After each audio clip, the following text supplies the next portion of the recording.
kind of like that. Yes! Oh my God!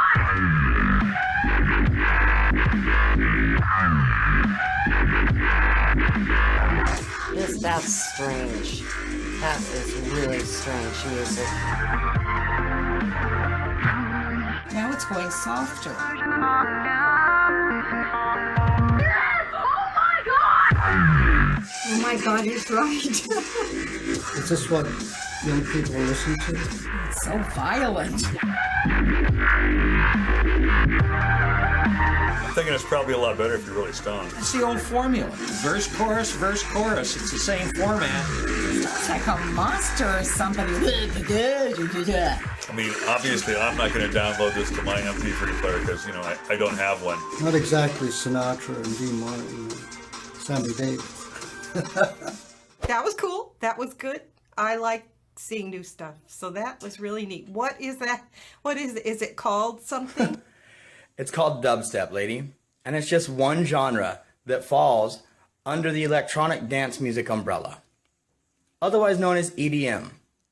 My name is Alex Terranova, and I'm going to take you on a journey, answer some questions, and introduce you to a world that may be misunderstood.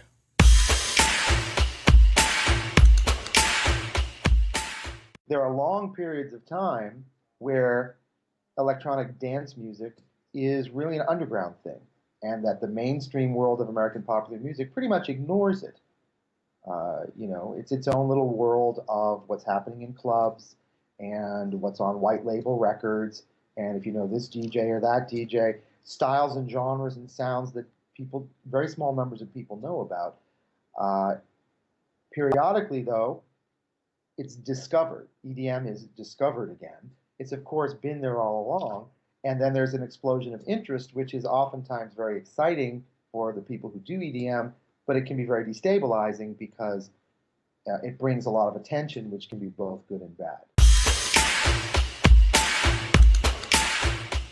For anyone who lived through the 90s, the electronic dance music explosion in America has an uncanny air of history repeats about it. Massive gatherings of dancing youth dressed in freakadelic clothes, DJs treated like rock stars, teenagers dropping dead from druggy excess. Didn't this happen once already? On the first day of the dance music class that I teach at UCLA, I tell the students about these events that drove people crazy. You know, events where this repetitive dance music was played for hours, like starting in the evening and going all the way up into the early morning. People danced all night. They got sweaty and they kind of touched each other inappropriately. And then there was this consistent fear that people were getting sexually assaulted at these concerts, at these events. And people got intoxicated and there were drugs and everything. And then I point out to them that, you know, these events I'm talking about were waltz events. That this is the discourse from the turn of the century.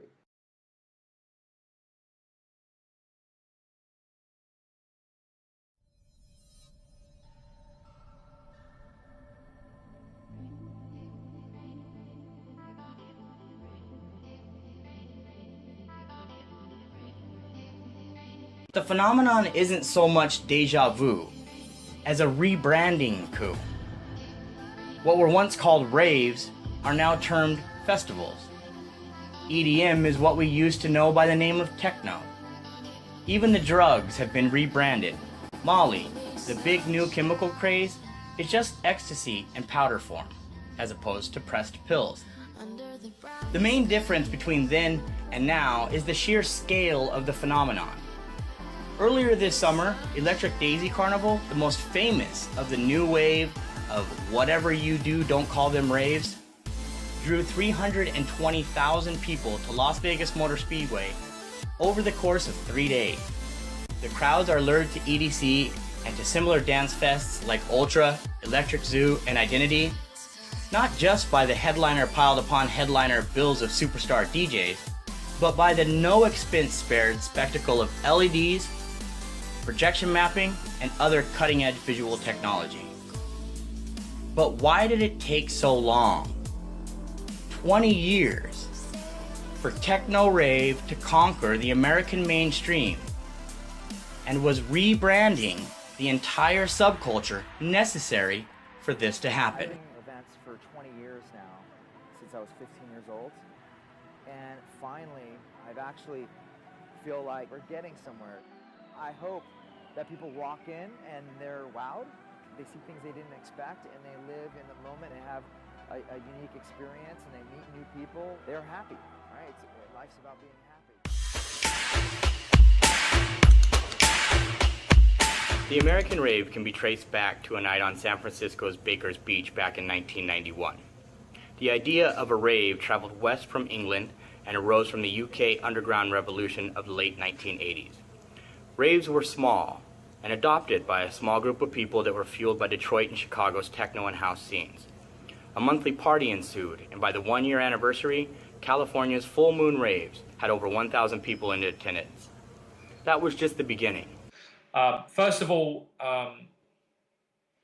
dance music has always been underground. It's always underground. It always came from clubs. It always come from nightclubs. Even the 70s and the 80s, disco was happening in clubs underground before it crossed over. What happens is those clubs become popular. Popularity equals commerciality. Someone finds something that's popular, they work out how they can make money of it, make it as big as possible, and that becomes success. So, you know, disco is a prime example of that. People were going to disco clubs, they were dancing, it just became bigger and bigger. Saturday Night Fever came along, the Bee Gees came along, John Travolta made a movie, bam, commerciality at its peak. Electronic music is similar. It's been in the underground forever. You know, acid and techno and house. Paul Oakenfold brought it back from Ibiza and brought it back to the UK. There were DJs that were bringing sounds from other parts of the world back to the UK here and exploiting them and making them popular because they were being exploited with radio and in the right ways. In the early 1990s, KLF and CNC Music Factory took house into the Billboard Top 40, while raves, both illegal and commercial, sprouted on the East and West Coasts, an escalation that climaxed with 1993's Rave America, which drew 17,000 to the California amusement park Knott's Berry Farm. Then came a lull, until the electronica buzz of 1997, when MTV threw its weight behind The Prodigy, The Chemical Brothers, and Underworld. In the immediate years that followed, Fatboy Slim, Dirty Vegas, and Moby achieved ubiquity in TV commercials and movie soundtracks, while trance music of the uplifting Paul Van Dyke / Paul Oakenfold type spurred a resurgence of raves in Southern California. In 97, like that 1997 to 2001 period was the single most lucrative period for the old business model of popular music. That's the Britney Spears period, right? And so maybe it is the case that as the business of selling records has sort of collapsed and we've moved to a model of the music business which is more about live performance, less about selling records, some of the structural features of EDM may make it actually more important and give it a longer run. Once again, the momentum dissipated. Radio remained hostile to electronic dance music unless it had a conventional pop song structure and vocals. Major labels couldn't work out how to develop electronic acts into album-selling career artists. So the next downturn for electronic music was drastic, and for a while seemed terminal. Thanks to new metal bands like The Strokes and The White Stripes, rock was on the surge once again. Guitars outpaced the sale of turntables, a reversal of how things were trending in the 90s. In California, always America's rave stronghold, the large-scale parties all but disappeared. While all across the country, clubs moved to smaller premises and weekly events went monthly.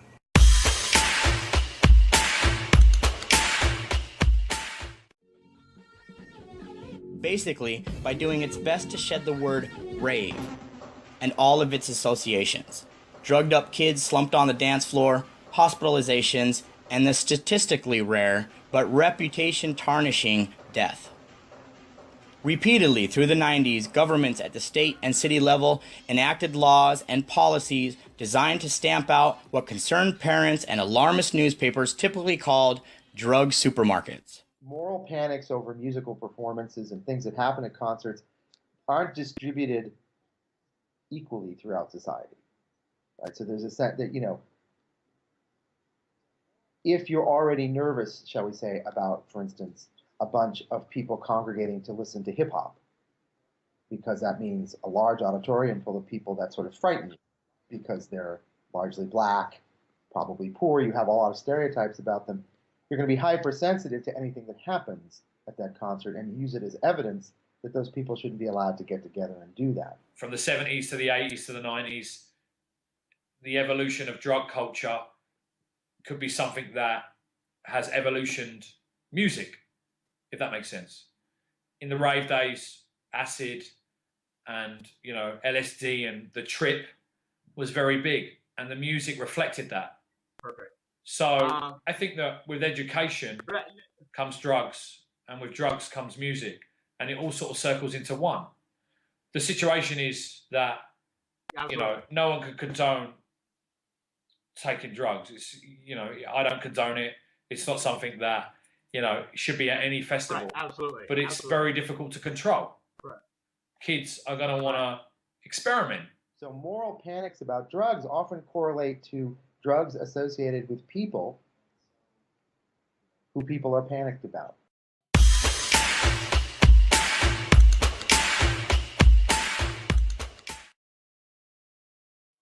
So what's unusual a little bit about EDM is the notion that this moral panic is sort of turned inside out.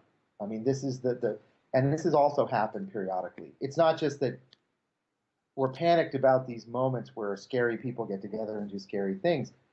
We're also panicked about the possibility that our kids, right, children, will somehow get involved in this and turn into those people or somehow lose themselves.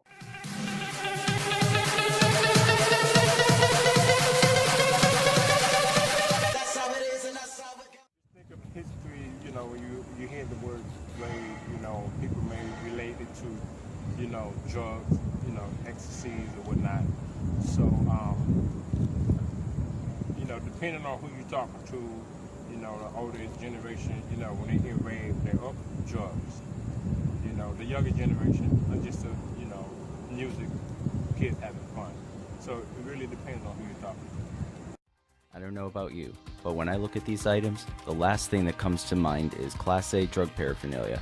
Items that could be found at your local Toys R Us. Current Vice President Joe Biden seems to think otherwise when he sponsored the RAVE Act in 2002. He wants to take away my right to freely assemble, restrict free market capitalism, and be next in line if something should happen to the current president, yet she's the crazy one?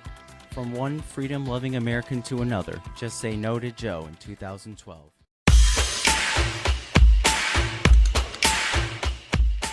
When a company decides that it needs to change its image, it would be safe to assume that it is based on data in which the mainstream population has an unfavorable perception of the company or brand as a whole. Rebranding is not a casual exercise. Companies do not take it lightly.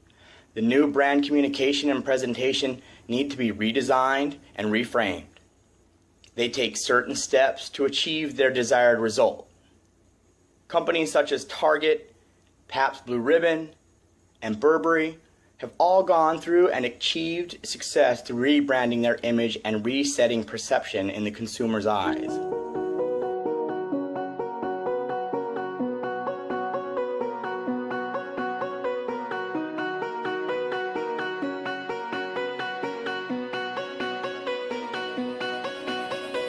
Please don't break me. Please don't let me fall.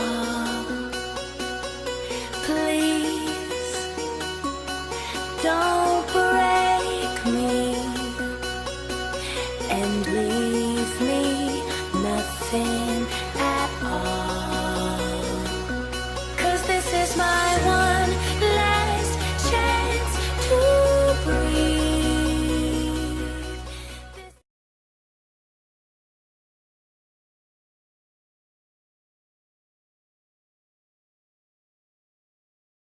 Two types of rebranding can happen. There's proactive rebranding, which is based on predicted growth, a new line of business or a new market, a new audience, or the relevancy of the company. Reactive rebranding is based on the need that comes from the wake of a legal issue, competitive influence, or negative publicity. Currently, I think it would be safe to assume that reactive rebranding has been at the forefront of the entire EDM movement due to the negative perception that comes along with terms like rave and techno. If you want to be silly, but it's kind of true, giving something that 3-letter acronym is a great kind of way of sort of rebranding, right? That's when Kentucky Fried Chicken became KFC, right? You know, that we know, I know because I'm old, that KFC once stands for Kentucky Fried Chicken. But I'm sure somebody said, let's just get them to call it KFC and then we can sell them anything, hamburgers, whatever, because KFC will just become a neutral term. And EDM does function that way. I think it becomes just simply a marker that doesn't say anything at all. It's just like 3 letters which you can attach. Well, I think rebranding is the wrong word here. I think evolution is, it's all about evolution of music. It's all about evolution of the sound. Sounds and music go round in circles. You know, we're seeing here in the UK, we're listening to, you know, dance music that sounds 10, 15 years old, but it's just been brought up to date because of the technology, the way the sound is mixed down, produced, the instrumentals and the instruments used in the production is a lot crisper and cleaner than it was 15 years ago because the technology of the digital age is better than what it was. I mean, you know, being able to coin terms, I don't think that's ever going to be possible. If you're into techno, you're into techno. Nothing else matters. It's a culture.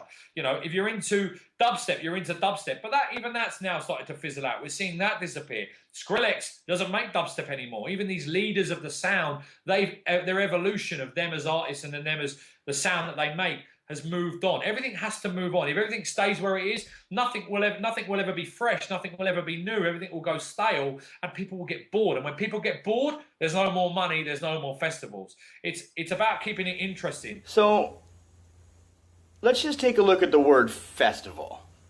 The word in itself represents an attempt by promoters to draw the line between today's EDM and 90s rave. From Coachella and Lollapalooza to EDC and Ultra, music festivals take place all over the United States. Some have their own problems with excessive drug and alcohol use and rowdy mob-like behavior, but festivals don't have the media stigma or face the punitive legislation and policing that raves do. That negative connotation or being with a rave versus a music festival is just that. Usually when you hear raves or something, and may not necessarily be true, but you think something thrown together, there's going to be no licenses, no, you know, the proper paperwork isn't going to be in place, the proper safety requirements haven't been adhered to, whereas when you hear music festival, there's probably some politicians behind it, some people, some powers that be have been informed, the proper paperwork have been completed. Were these steps necessary for mainstream American culture to take notice and start seeing the EDM subculture as more than a drugged up gathering of misfits listening to repetitive music? Well, I don't think that you can, you know, rebrand the terms and to EDM. It's never going to happen like that. EDM is a term that's derivative and come from an American category for music business people to put what they don't understand in a box. They don't understand EDM. They don't understand what these kids are doing. They don't understand beatpool. They don't. I mean, they're more educated now than ever. But when I was working with Deadmau5 and other acts like that, people in America couldn't understand what was going on. What, this guy wears a mouse head, plays off a laptop, sells like 10,000 tickets? How does he do this? What, like when he sells his album, 50% of the sales, more than 50, 60% of the sales are digital? We don't do digital. We sell CDs. It was changing, and nobody could get their head around it.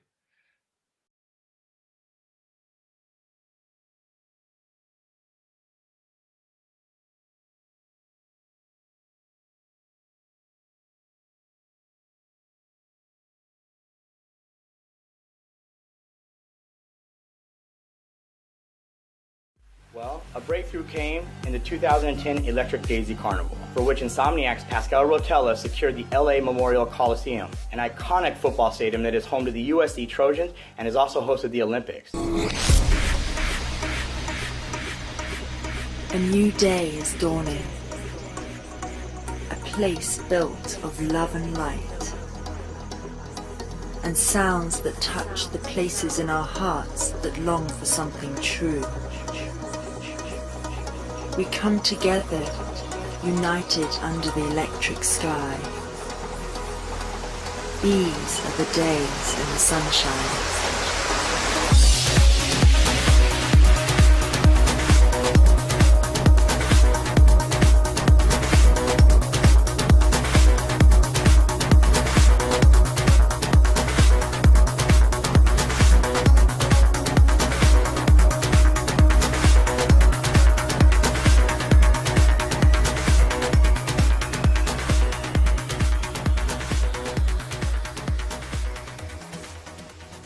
Yet this moment of crossover triumph for the resurgent EDM movement almost turned to catastrophe. Insomniac's bid for respectability was dealt a near-fatal blow with the ecstasy-related death of a 15-year-old girl who somehow managed to bypass the Electric Daisy's age restriction and get into the event.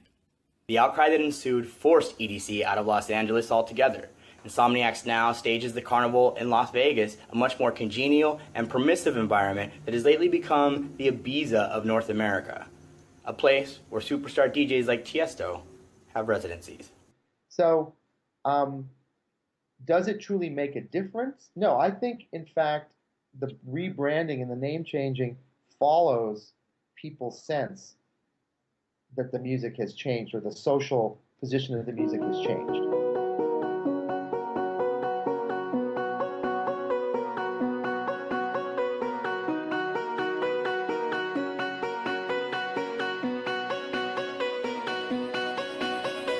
Please don't break me. Please don't let me fall. Please don't break me and leave me nothing at all. 'Cause this is my one last chance to breathe.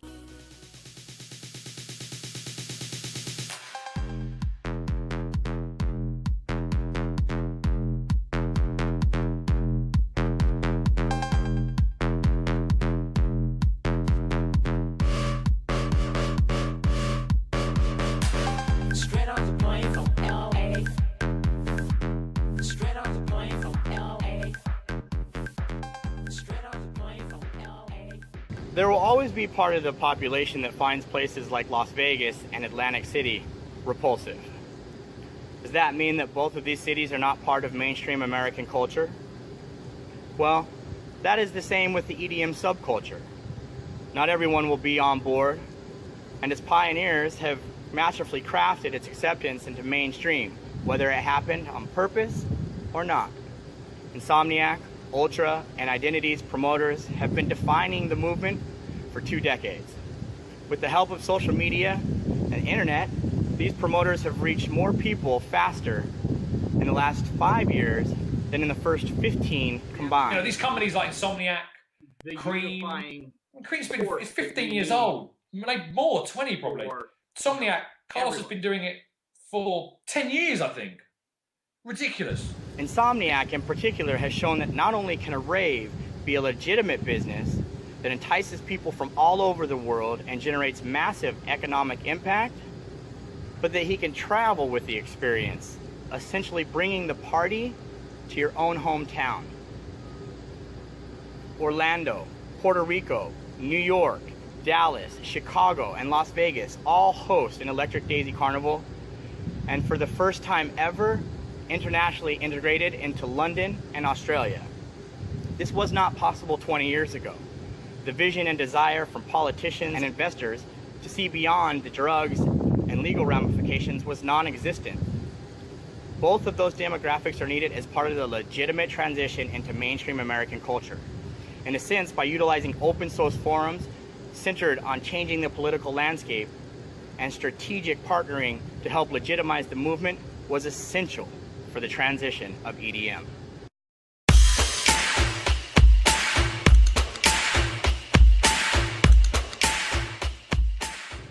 In 2011, after 14 years in Los Angeles and surrounded by controversy, EDC moved to Las Vegas. Embraced by then Mayor Oscar Goodman, the festival took on a new meaning. Goodman stated at a press conference in 2011 that was focused on the event, "EDC is what Vegas is all about." Goodman even presented Pascal Rotello with the key to the city and proclaimed that Las Vegas will have an EDC week leading up to the event. EDC in 2011 was also a turning point for a man by the name of Robert Silliman. Well known in the music and broadcasting industry as the man who made himself a billionaire by selling his company SFX Entertainment to Clear Channel back in 2000. In 2012, Silliman began a shift and started making hefty purchases in the EDM world. It's just monopolization. It's a man with power, Clear Channel, that is very connected, that could take this genre of music and this business that's there, buy up all the power in it and monopolize it so they control it. SFX Entertainment has also acquired several other EDM assets in recent years, including New Orleans-based EDM promoter Donnie Disco Presents and Life in Color, which puts on a day-glow paint-soaked EDM party all across the United States.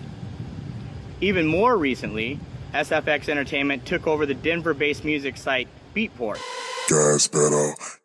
which is a major download store for EDM with a catalog of more than 1 million tracks. So yeah, there is a sense in which if independent labels or independent sort of, in this case, distribution channels like Beatport or entertainment companies like Insomniac, if they're being bought up by venture capitalists in effect, then that is a validation that people think, well, this is a mainstream kind of long-term play.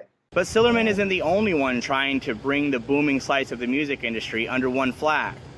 In May of 2012, Live Nation purchased Cream Holdings Limited, which produces EDM events in the UK and Australia. Cream founder and CEO James Barton became the head of Live Nation Electronic Music, tasked with expanding the company's reach in the EDM markets around the world. Both SFX Entertainment and Live Nation courted Los Angeles-based Insomniac, but in the end it was Live Nation that bought 50% of its stake for a reported $50 million. I don't believe you can ever control the dance music or any music, be that. The thing is it's like music and electronic music, it will have its time.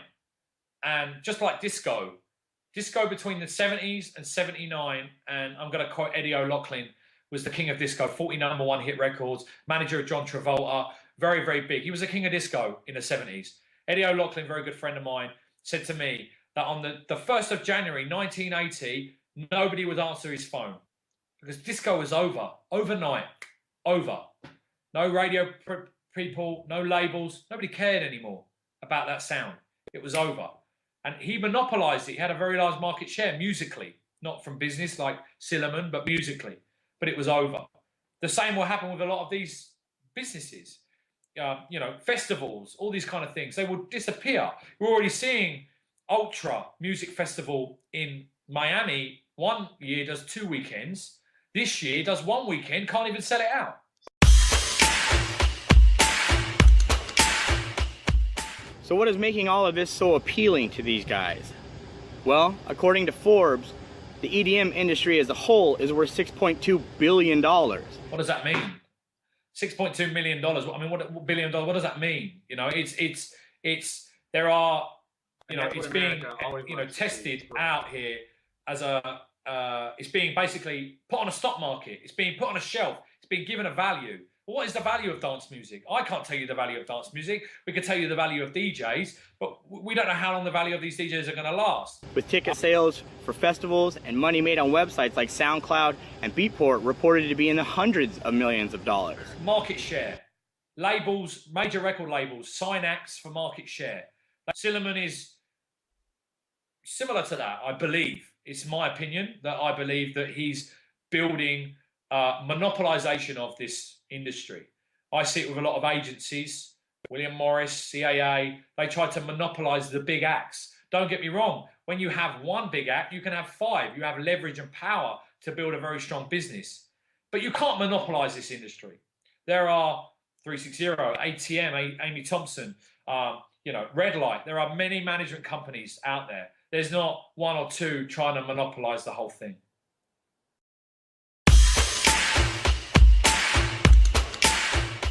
Major labels are scrambling to snatch up every artist who might be the next big thing.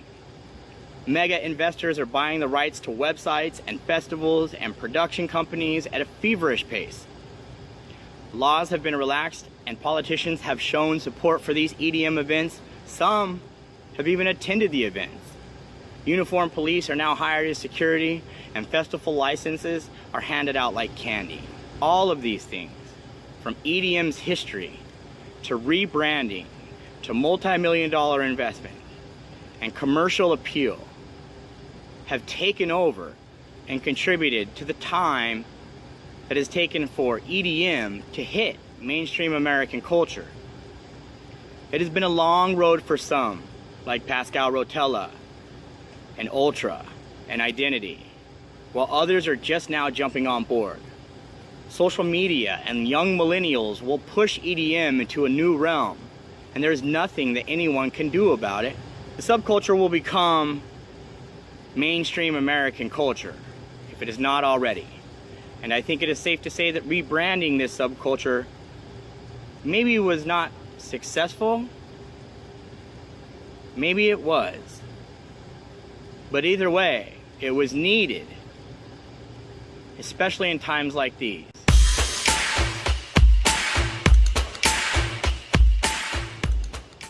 EDM may just be the unifying force behind world peace. I think music in general has the power to bring people together.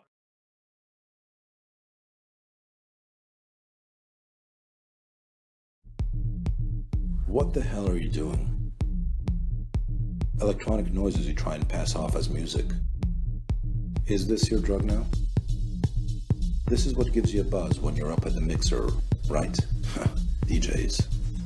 Criminals with the license to shoot shit into our eardrums. Low-quality MP3 pushers. Third-class whores that give it away to the first bidder.